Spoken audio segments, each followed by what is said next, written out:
Hey everybody, welcome to In the Know with Dr. Joe. My name is Joe Clark. I am the superintendent of the South Burlington schools, and it is springtime. Right now as I drove over, it's raining and it's gross, but it's better than snow, I suppose. I have a great show for you today. As always, with me today, Jean Marie Clark, no relation. Jean Marie is a member of my cabinet or the central office leadership team, and your official title, I think I'm going to say it to make sure I get it right, Executive Director of... Nope. Senior. Senior. Oh, you don't look senior to me. Senior Executive Director of Operations and Finance. That's right. Yeah. So what does that mean? That is a really long title. Yeah, it is. So that means that essentially everyone who's not an educator reports up to me through my team. So there's a variety of operations teams, including transportation and our nutritional services team, crisis and emergency functions, that all reports up to me. Yeah. So all the educators report to you, everybody else reports to me. Awesome. Well, and I know you do finance, but I don't want to talk finance because we did budget season for like 6 months or whatever. Yes. So I want to talk about really everything but finance today, because you do a lot of stuff, and I don't know where you want to begin. Why don't we start with the food service? We got a great news out of food service. Yeah, we have an amazing nutritional services team, many of which have been with the district for a really long time. And one of the things that makes my job easy is that all of these different departments that report to me have managers that handle them. And Rhonda Kettner is the nutritional services director, the director of child nutrition, and she's been with the district for around 10 years or so, and she is amazing. She is like a one-stop shop. I worried about her a little bit last summer, at the beginning of the summer, when she said, Jean Marie, I don't know that I'm going to have enough staff. Like, I'm concerned that I don't have enough staff to run the program in the fall. So midsummer, I was like, Rhonda, how are you doing? She's like, oh, I got people, it's fine. Like, she just always figures it out. So she makes my life easier. And they do an amazing job serving really great, nutritious, and local food meals to our children across the district. So, I've been in district schools for, it's my 34th year, and I say this with all sincerity. I have never worked in a place where there is so much fruits, fresh fruits and vegetables available to students K-12. Yeah, it's amazing. And it takes a lot of work, especially to put on some of the extra things that they do, like salad bars and those sorts of things. So the nutritional services team at SB was recently recognized as the #2 food service in the state of number of local food vendors that they partner with. That's awesome. It's super awesome. So some of them are the big vendors that you and I think of, and you as a not former Vermont resident, like Cabot Cheese is considered a local vendor to us, right? But then also some of the smaller vendors that she uses to get local meats and eggs and apples from local orchards and that sort of thing. Well, so. I gotta say, I have eaten my share of Cabot Cheese and I've eaten my share of Ben & Jerry's ice cream. Yeah. And there's also lots of other great local vendors, I know. And that's fantastic. So, I mean, it's fresh stuff, it's local stuff, and it's nutritious. It's really a great program that she puts on, and you oversee that. Yep. That's one of the departments. Well, food service. So let's move on from food service to transportation. That's a huge job. I tell the story many times that I worked in higher ed for a long time before I came to the district. And when I was hired as our director of operations, the finance director is the one who hired me. And he said to me, Jean Marie, when you get here, the #1 thing you're going to have to handle is transportation. And I said to him, Tim, I don't know anything about school buses. And he was like, it's all right, you'll figure it out. And I was like, okay. And I had probably 2 months or so before I actually started in my position. And I've told the story many times. I have shared with my friends and family before I started working here, like, oh, it's school busing. Like, how hard can this be? Pick them up in the morning and bring them home in the afternoon, easy peasy. It is so convoluted and so much more confusing and complicated than I ever dreamed it to be. And to exacerbate all of the needs of moving students around to and from schools, field trips, special events, tech ed, all kinds of things, we were faced with a driver shortage. And so that wasn't unique to us. No, it was, again, in Ohio, everybody had the same conversation every week. How do you get more drivers? How do you get more drivers? And I know you did a good job figuring that out? Yeah, so we, with the support of the union and the school board and the superintendent, put forth a big pay raise for our school bus drivers. And it really is a unique skill set that you have to be a school bus driver, because you need to know how to drive that bus, which requires a special license. Even the folks that are like long haul drivers or a city bus driver, the school bus endorsement is different than those. So Right. it is in addition to. So it takes a while to get trained to do that. So that was part of the reason why we did the pay increase, because we are recognizing the special skill set that we ask of our employees to have. Like, I can't drive a school bus. I can drive a I school feel like bus. you You and I know have talked about this. I was not a school bus driver. I did drive a big yellow bus, but it said Camp Christopher on the side. And because it said Camp Christopher, at that time, all I needed was a CDL. Yeah, Actually, yeah. I think it was a chauffeur's license. When I first started, it was just a chauffeur's license in yeah. Ohio, Yep. and then I was grandfathered in to be able to drive a bus. But I can't, although I know how to drive the bus, I cannot drive a bus if it says school on the side. Yeah. And is it true here in Vermont, as it is in Ohio, that in order to get licensed, you need to know more than just how to drive a bus? Is it true that they need to know every part of the engine and how everything works and the inspections and all of that? Yeah, I haven't taken the test. I've heard a lot about it because I spent a lot of time working right in the bus garage with the drivers and the team for the first several months that I worked here.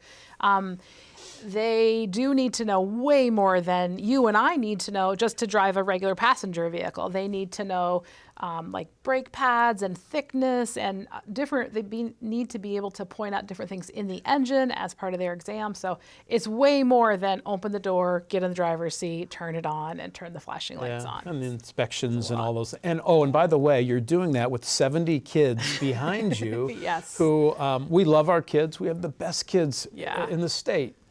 But when you put 70 kids on a school bus, it's not always the easiest thing to do. It's not always smooth, exactly. And so I was part of the interviews as we were onboarding a lot of our new drivers, and they were like, "Oh, I always thought I'd love to be a school bus driver." And so one of the things that we would do is say, "Great, why don't you come and ride the bus for one day? Like, hop on and just see how it." And not everyone came off from that bus ride saying, "Yes, I still want to be a bus driver." Yeah, no, it's tough work. It is tough work, but exactly. we have great drivers, and the relationships our drivers make with kids, I am so impressed. They know them by name, they know their families. It's just really, really impressive. Yeah. I know we're trying to do some things that are maybe a little innovative in our transportation department too.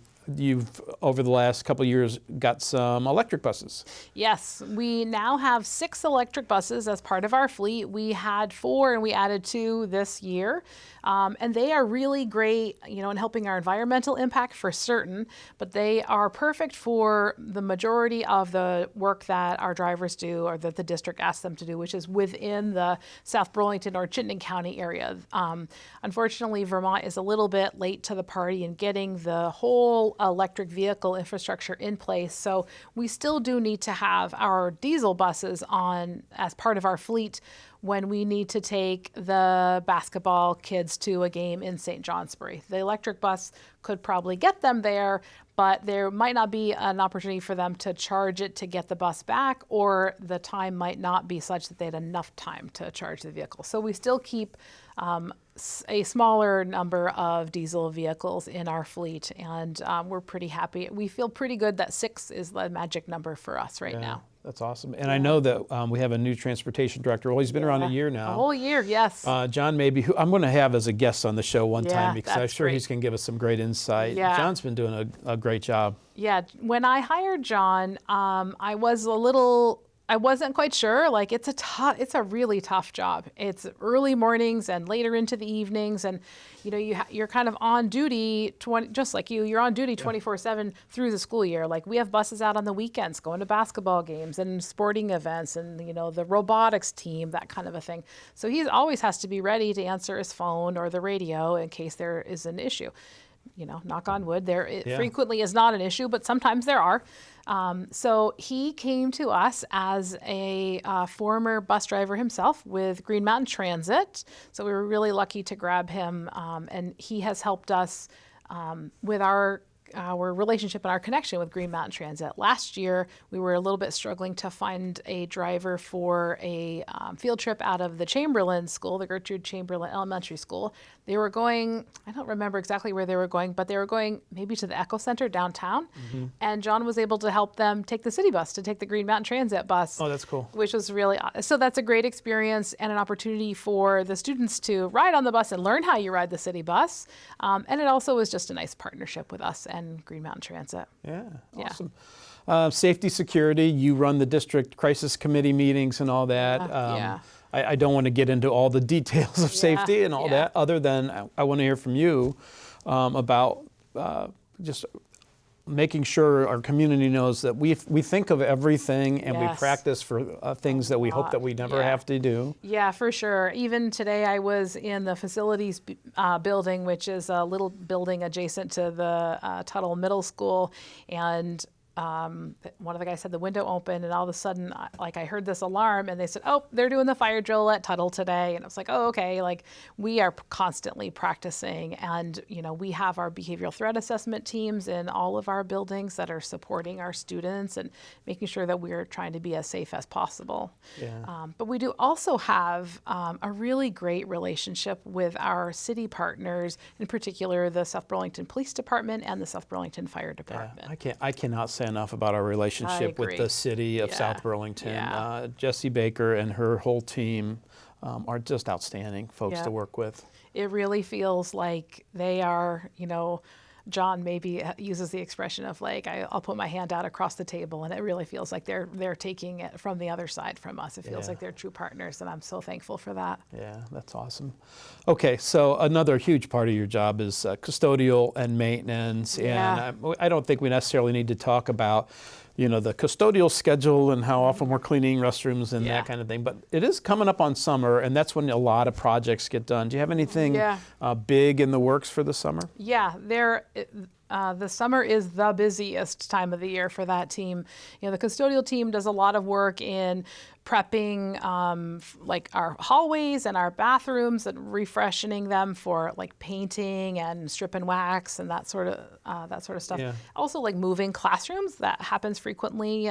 Principals reassign classroom teachers to different spaces, so a lot of moving parts there. But our facilities, we have a lot of, it's no surprise for me to tell you or the community that we do not have brand new buildings. So our facilities have many needs. And we are grateful to our taxpayers who have really supported us in the bonds that we have asked for in the last several years and are using, we feel like we're trying to be really good stewards of that money and the work that we do to keep our buildings, as you say, dry, warm, they're and warm, safe, and dry. Our buildings are warm, safe, and dry. They're Yeah. definitely not buildings that are maybe designed for 21st century education. That's right, They're yeah. warm, safe, and dry. Yeah. And again, it's.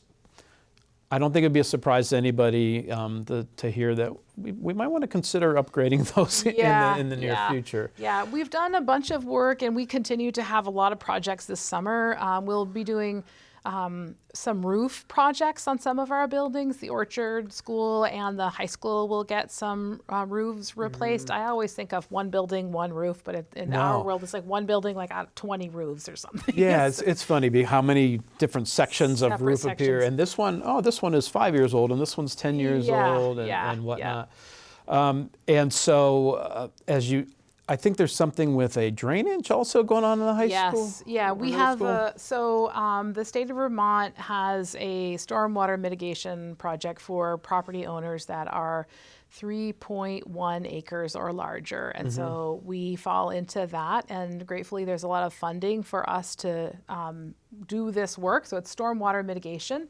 We did a project last summer at the Orchard School, and this year we will be doing the Tuttle and High School campus. So that actually is like, it's one giant project, but we're breaking it into several sections. So one section, the first section that will get done this summer is there's a dirt parking lot on the backside of Tuttle Middle School. I know where you're talking about. Yeah, right there. and it feels like, really? Like it's South Burlington, we have this like dumpy dirt parking lot? Well, we aren't gonna have it much longer. So, good. we will be making it, it'll be paved. It'll also be swaled a bit to help the water go to where the water needs to be. And we also are going to be connecting from that parking lot into, there's some pathways where students and families come in from like Barrett Street, from that area. So that will all be paved and marked. So one thing that happens when you have a dirt parking lot is obviously people park sort of willy-nilly, but when you have a paved parking lot and you can mark the spaces, you will get more parking spaces out of that lot. So that's all great work, and it's really kind of boring work. Let's is. talk about the fun stuff.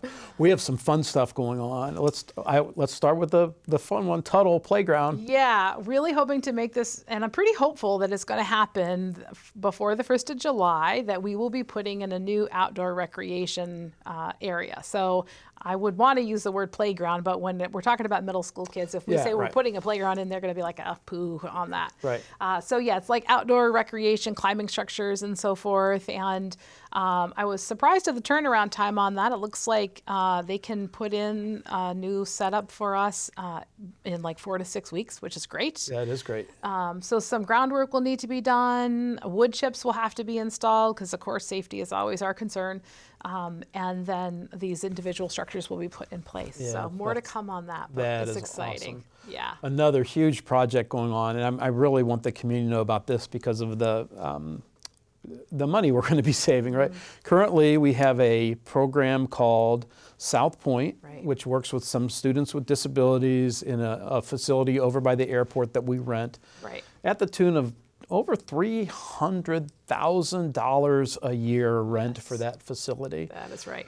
And what we've decided to do is we're going to move South Point over to where our office is, and we're going to move our office. So let's first of all talk about the move from South Point over to Dorset, the second floor of Dorset. That's right. So that's super exciting. I'm really glad for those students. I think that the space that you and I are in now is a much better space for these students, and being located so close to the campus, the high and middle campus right across the street, will offer a lot more opportunities for them.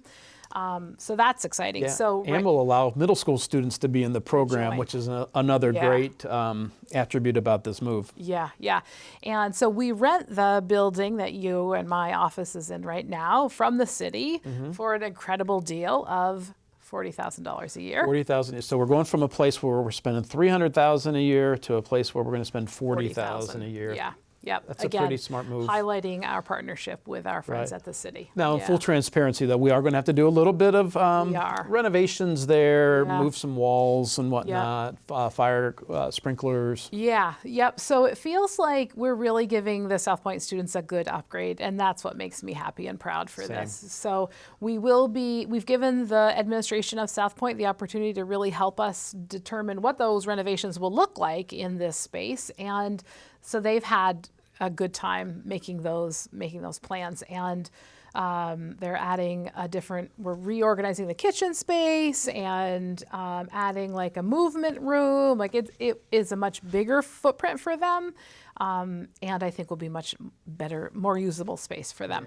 But yeah, to your point, when we add students into a space that formerly was offices, really, there are different sets of fire codes that we have to follow. So one of those big ones is we need to have fire sprinklers in all those spaces where students are.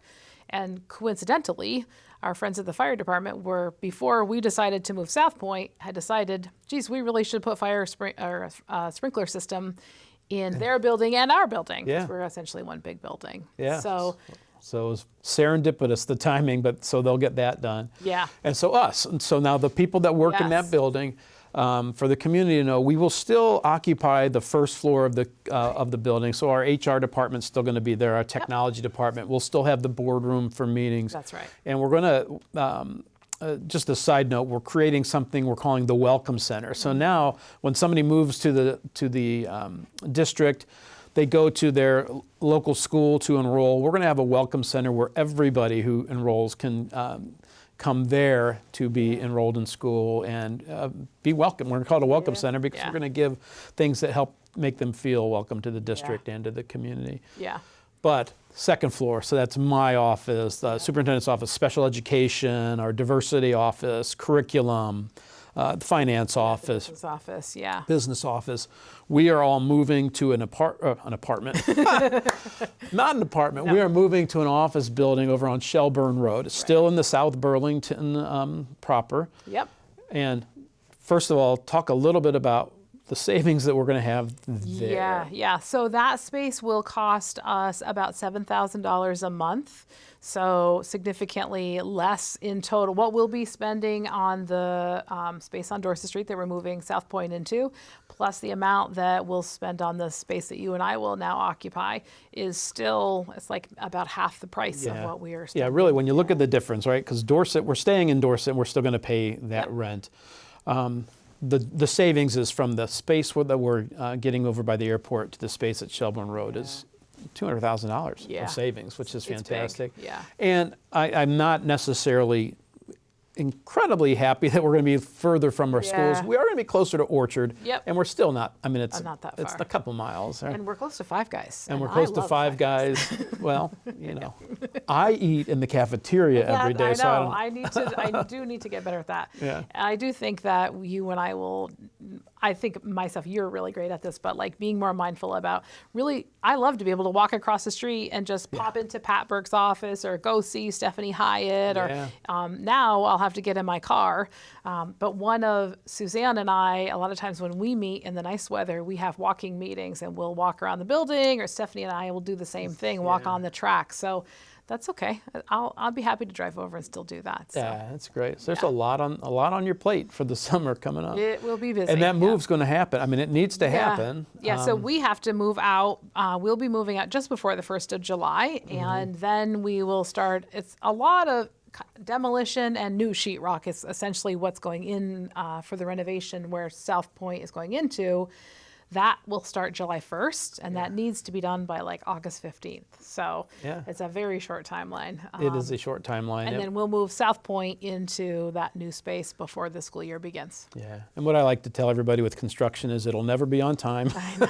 It will never be on time. So let's plan on not being there when we're supposed to be, but it'll be okay. And we'll get through it. It'll be tough. I feel like it's a little bit of a tough ask asking our staff to be prepared to move during the last week of June, which is really peak vacation season. But we have a great moving partner who's going to help us do that move. And I've said to the staff, you don't have to be here. As long as your boxes are packed, they'll move your boxes for you. So. And you're also in charge of technology, and they have a big part in this move too. Yes, yeah. So our IT friends will be over in the space. Gratefully, the folks that own the space that we're moving into, we agreed that the lease would begin on July 1st, and I kind of begged them to move out for the last week of June, and they agreed, which I was thankful for. So IT will go in on the Monday, and then our movers will be in on Tuesday and Wednesday. So IT will be over to set up our own Wi-Fi setup, and we'll have to move like the copiers and install a couple cameras as well. So yeah.